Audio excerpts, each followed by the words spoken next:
آؤ تمہیں وفا کی ایک کہانی سناؤں، آؤ محبتوں کی ایک کہانی سناؤں۔ مدینے کا شہر ہے، اللہ کے محبوب جلوہ فراز ہے۔ مسجد نبوی میں ہر لمحہ نور برستا تھا۔ آقا تشریف فرماتے اور صحابہ حضور کے گرد یوں بیٹھتے جس طرح چاند کے گرد ہالہ ہوتا ہے اور بدر تمام کے گرد ستارے ہوتے ہیں۔ آقا واز و تلقین کرتے، لوگ سنتے، من میں اتارتے، روحوں کو تازگی دیتے۔ ایک چھوٹا سا بچہ ہے جو ننھے ننھے پاؤں سے چل کے مسجد نبوی میں پہنچ جاتا ہے۔ نام اس کا عمیر ہے۔ بمشکل سے بولنا سیکھا ہے اس نے۔ آقا کریم علیہ السلام کی خدمت میں کبھی وہ اپنے چچا جلاس بن سوید کے ساتھ جاتا ہے، کبھی وہ اکیلا بھی چلا جاتا ہے۔ ایک دن اس کا چاچا نہیں گیا لیکن بچہ گیا اور حضور کی بات سنی۔ آقا کریم نے آخرت کے بارے میں، قیامت کے بارے میں نقشہ بیان کیا۔ جب وہ بچہ واپس پلٹا نا تو اپنے چچا کو کہتا ہے، یا اماہ سمیت رسول اللہ صلی اللہ علیہ وسلم یخبرنا عن الساعہ حتی کانی اراہا رای العین۔ اے میرے چچا، آج میں نے حضور کو قیامت کا ذکر کرتے دیکھا ہے، اور حضور نے ایسا ذکر کیا ہے کہ قیامت کا نقشہ میری آنکھوں کے سامنے آ گیا تھا۔ یہ بات جو ہے وہ اس بچے نے اپنے چچا کو سنائی، کیونکہ چچا آج غیر حاضر تھا اور بیٹا چاہ رہا تھا کہ میں اپنے چچا کو بھی حضور کی مجلس سے وہ سنی ہوئی بات بتا دوں اور جو محروم ہو گیا اس کی محرومیاں دور ہو جائیں۔ لیکن اس کا چاچا جلاس بن سوید ازلی بدبخت تھا۔ اس نے کہا، واللہ لو کان محمد صادقا لنحن شر من الحمیر۔ اللہ کی قسم اگر محمد سچا ہے نا تو ہم گدھوں سے بھی پھر گئے گزرے۔ جب یہ بات کہی اس نے تو اس بچے کے پاؤں تلے سے زمین نکل گئی کہ میرا چچا کیا بول رہا ہے۔ یہ تو مجھے انگلی لگا کے مسجد نبوی میں لے جایا کرتا تھا اور اس نے یہ کیا بات کہہ دی، یہ تو منافق نکلا۔ اللہ اکبر! اس بچے کی حیرت کی انتہا نہ رہی کہ یہ کیا ماجرا ہو گیا۔ اس بچے نے جو لفظ کہا اب سنیے۔ اس نے کہا، یا امی، اے میرے چچا، واللہ انکا کنت من احب الناس الی قلبی۔ اللہ کی قسم میرے دل کو سب سے اچھا اگر کوئی لگتا تھا بندہ تو وہ تو تھا۔ میں تیرے سے پیار کرتا تھا، اس لیے تو مجھے انگلی سے لگا کے حضور کی چوکھٹ پہ لے جایا کرتا تھا۔ مجھے اس لیے تو پسند تھا، مجھے کائنات میں سب سے محبوب تو تھا۔ واللہ لقد اصبحت الان ابغضهم الی قلبی جمیعا۔ اور اب میری حالت یہ ہے جتنا برا تو لگتا ہے واللہ مجھے کوئی بھی نہیں لگتا۔ یا امی انا بین الاثنتین۔ ہمارے ماں باپ قربان اس بچے پہ۔ حضرت عمیر بن سعد رضی اللہ تعالیٰ عنہ کہتا ہے، یا امی، اے میرے چچا، واللہ انکا کنت من احب الناس الی قلبی۔ اس زمانے میں سب سے پیارا مجھے تو لگتا تھا۔ واللہ لقد اصبحت الان ابغضهم الی قلبی جمیعا۔ اور آج سب سے زیادہ مجھے برا تو لگتا ہے۔ آگے لفظ سنیے بچے کے، یا امی انا بین الاثنتین۔ چچا جی، اب میں ایسے دو راہے پہ کھڑا ہو گیا ہوں، دو راستے جاتے ہیں۔ ایک راستہ تو میرے لیے یہ ہے، اما ان اخون اللہ و رسولہ فلا اخبر الرسول۔ ایک راستہ تو یہ ہے کہ میں اللہ اور اس کے رسول سے خیانت کروں اور جو تیری بات ہے وہ رسول اللہ کو نہ بتاؤں۔ ایک تو یہ راستہ ہے کہ میں حضور سے خیانت کروں، اللہ سے بھی خیانت کروں، اور جو تو نے کہا ہے، جو تو نے بدتمیزی کی ہے، میں وہ بات حضور کو نہ بتاؤں۔ وَإِمَّا أَنْ أُخْبِرَ الرَّسُولَ وَلْيَكُنْ مَا يَكُونُ۔ اور دوسرا راستہ میرے پاس یہ ہے کہ جو تو نے کہا ہے میں جا کے حضور کو بتاؤں، پھر جو ہو سو ہو۔ بس اب میرے پاس دو ہی راستے ہیں۔ فقال جلاس بن سوید، اس کے چچا جلاس بن سوید نے کہا، انت طفل غض لا یصدقک الناس فقل ما شئت۔ تو نا سمجھ سا بچہ ہے، چھوٹا سا بچہ ہے، تیری بات کس نے ماننی ہے، جا جو جی چاہتا ہے کہہ لے۔ وہ بچہ اٹھا اور حضور کی مجلس میں پہنچ گیا، حضور کی چوکھٹ پہ حاضر ہوا، اور وہ بچہ کیا کہتا ہے، صاحبو ان کانوں سے نہیں، ان جملوں کو دل کے کانوں سے سننا ہے، اور اس دعا کے ساتھ اللہ ہماری نسل کو بھی حضور کا ایسا پیار دے، حضور کی محبتیں دے۔ وہ کیا کہتا ہے، یا رسول اللہ صلی اللہ علیہ وسلم الجلاس بن سوید خان اللہ و رسولہ، حضور جلاس بن سوید نے اللہ اور اس کے رسول سے خیانت کی ہے، وہو امی، اور میرا چچا لگتا ہے۔ اگلے لفظ سنیے، وَقَدْ تَبَرَّأْتُ إِلَى اللَّهِ ثُمَّ إِلَيْكَ مِنْهُ، حضور میں پہلے اللہ کے حضور پھر آپ کے حضور اس سے بیزاری کا اعلان کرتا ہوں۔ حضور میرا اس سے کوئی تعلق نہیں ہے، میرا اس سے کوئی واسطہ نہیں ہے۔ میں اللہ سے بھی کہتا ہوں میرے مالک، میرا چچا سے کوئی تعلق نہیں ہے چونکہ وہ تیرے محمد کا دشمن ہے۔ حضور میں آپ سے بھی کہتا ہوں کہ میرا میرے چچا سے کوئی تعلق نہیں ہے چونکہ وہ آپ کا دشمن ہے۔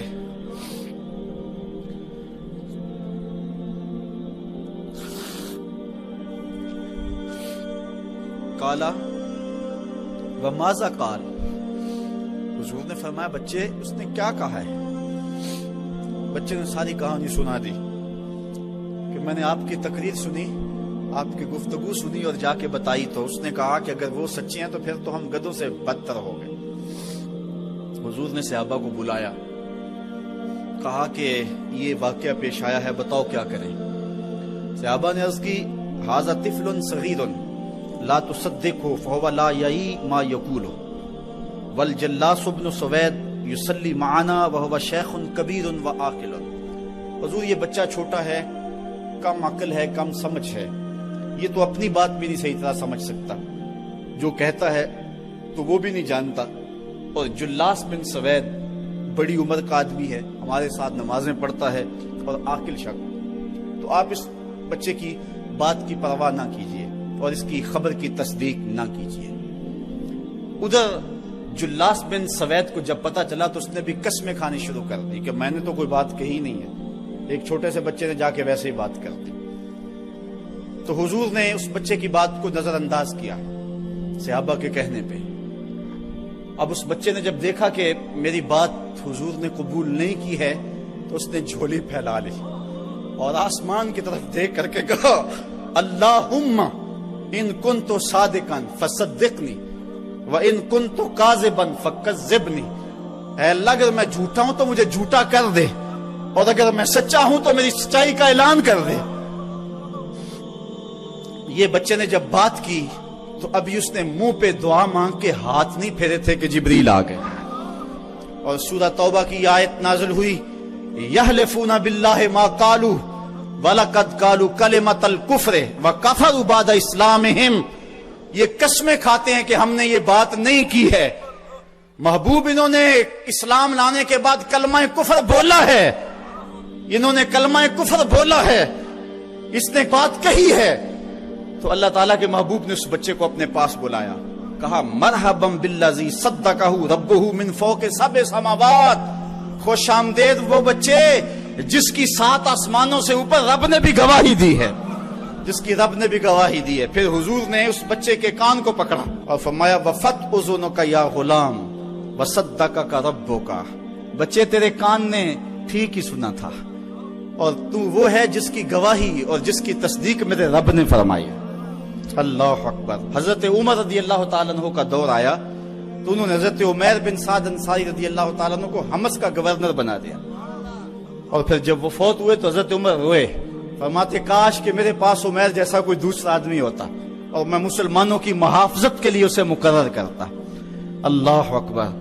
تو حضور علیہ الصلوۃ والسلام کی محبت اور حضور کے ساتھ وفا کا یہ رشتہ اور یہ تعلق اور یہ گہرا ربط اللہ تعالیٰ کی محبت کا بندے کو مستحق کرتا ہے۔ اللہ نے بھری بزم کے اندر اس بچے کو عمیر بن سعد رضی اللہ تعالیٰ عنہ کو جھوٹا نہیں ہونے دیا۔ تو اقبال کہتا ہے کی محمد سے وفا تو نے تو ہم تیرے ہیں، یہ جہاں چیز ہے کیا لوح و قلم تیرے ہیں۔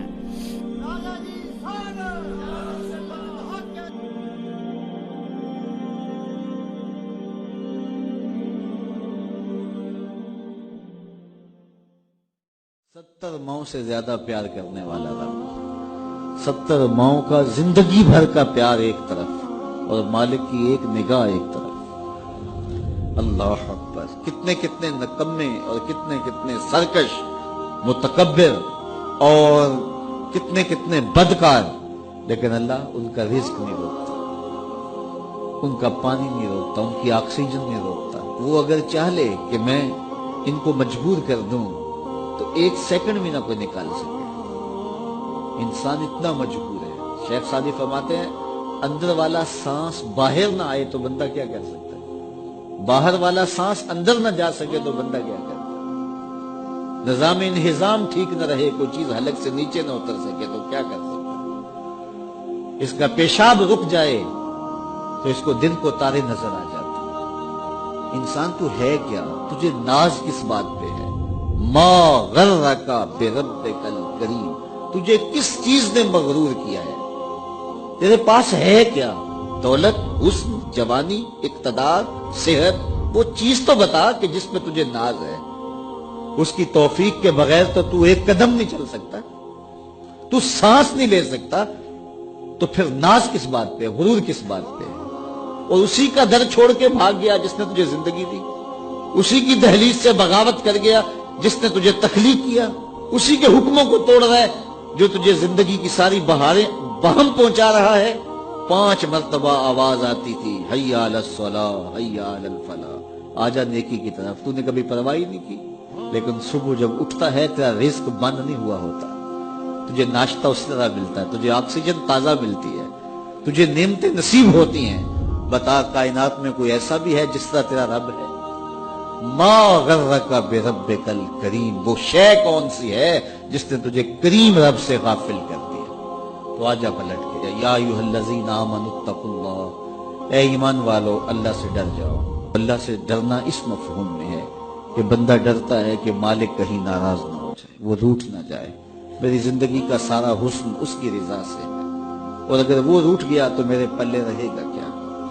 دیکھیے جب اللہ روٹھتا ہے، ناراض ہوتا ہے تو رزق بند نہیں کرتا، اللہ ناراض ہوتا ہے تو آکسیجن بند نہیں کرتا۔ سورج کو حکم نہیں ہوتا کہ فلاں میرا نافرمان ہے، تیری کرنیں اس کے آنگن میں نہیں جانی چاہیے، چاند کو منع نہیں کیا جاتا فلاں کے آنگن میں چاندنی نہیں بکھیرنی، آکسیجن روک دی نہیں جاتی، کھانے روک نہیں دیے جاتے۔